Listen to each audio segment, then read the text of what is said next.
It's your responsibility. You have, as an American. And America took that responsibility seriously. It's an important election. A lot of hype for this one. Now the votes are being counted here in Ohio and across the country after millions made their choice for the next president of the United States. You have a voice and it needs to be heard. Another historic election is being played out right here in Ohio and all across the nation. It's not just the White House on the line, but also control of Congress and the balance of power here in the state of Ohio. We have a full team of reporters and anchors covering all angles of this election, from the big races, the big issues, to what drove people to get out and vote. Also ahead, decades of dedication to democracy. We start, though, with breaking news on a race watched so closely in the state of Ohio and nationwide. In fact, Ohio's Senate race, Democrat incumbent Sherrod Brown fighting to keep his seat against Republican Bernie Moreno. And just minutes ago, Decision Desk HQ now projecting Bernie Moreno the winner of that race. The winner here could tip the balance of power in the Senate. News 5 anchor Tracy Carlos has been at the Bernie Moreno watch party in Westlake all evening long, and she joins us now live from there. Tracy.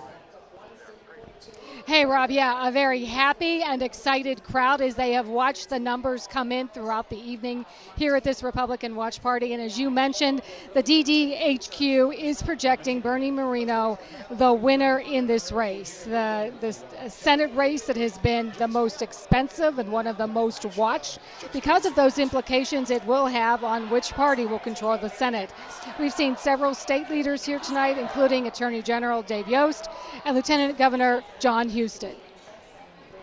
Bernie and Bridget Moreno are good friends to my wife Tina and I, and we knew that they've worked hard. We knew that they were going to win, and it looks like the voters agreed.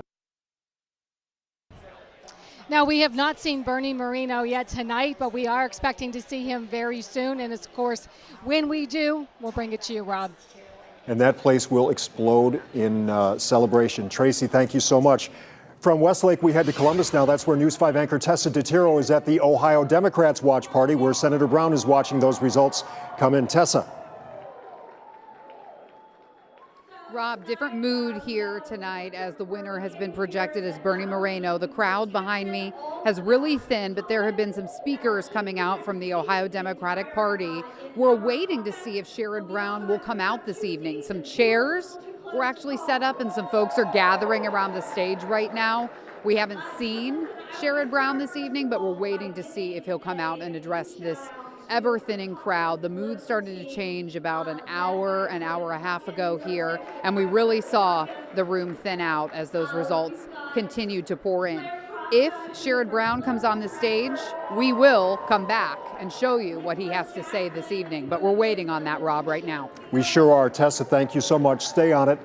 We go now to, our lead 1A, the race for the White House. Vice President Kamala Harris against former President Donald Trump. 270 delegates here needed to claim victory. And right now you see the numbers, 246 for former President Trump and 162 for Vice President Harris. Decision Desk HQ projecting President Trump is the winner in the state of Ohio for the third election in a row. And this is how the vote is breaking down in Ohio. 2.8 million votes for the former president, 2.2 million votes so far for the vice president. So we break down these two races now for voters in the state of Ohio. John Kosick he's the man to do that tonight. So we start with the race for president. What did you see in those numbers? Yeah, this is the first presidential race where Ohio wasn't the Pennsylvania, right? We weren't the kingmaker. We didn't see the heavy ad buys for president on our air. We didn't see the constant visits on both campaigns to the state. And as a result, the results that we're seeing tonight are a more true reflection of where the state stands, and it is red. Harris, as it stands right now, will carry the same 7 counties that Joe Biden did in 2020, but is losing the state by not the 8 points that Biden and Clinton did, but by like 12.5 points at this point. Okay, so let's take a look at the Senate race there, an apparent changing of the guard here. What are your thoughts on Bernie Moreno versus Sherrod Brown? Yeah, Democrats running statewide in Ohio right now. They have a very narrow path, not a lot of wiggle room. And Sherrod Brown, he was the last to walk it back in 2018, winning 16 counties in his nearly 8-point win over Jim Renacci. Well, Donald Trump won 9 of them in 2020, and those same 9 again tonight. And in part because of that, Bernie Moreno is likely to carry 5 of them. The one that stood out to me the most was Ashtabula, where Brown won by 2 points Last time around, he lost it by 17 tonight. Brown first elected to the state house 50 years ago this week.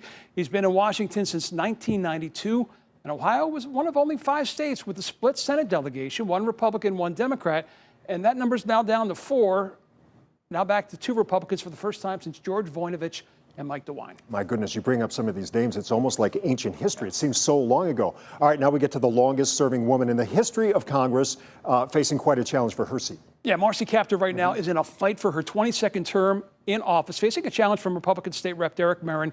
She is neck and neck at this hour, with the lead changing a couple of times in the last couple of minutes. Kaptur defying the odds in her victory here in 2022 because it's a seat that Donald Trump won by roughly 3 points last time around. And as you mentioned, she is the longest serving woman in Congress, in the history of Congress, elected in that blue wave of 1982. So much to keep track of here. I'm glad you're on it for us.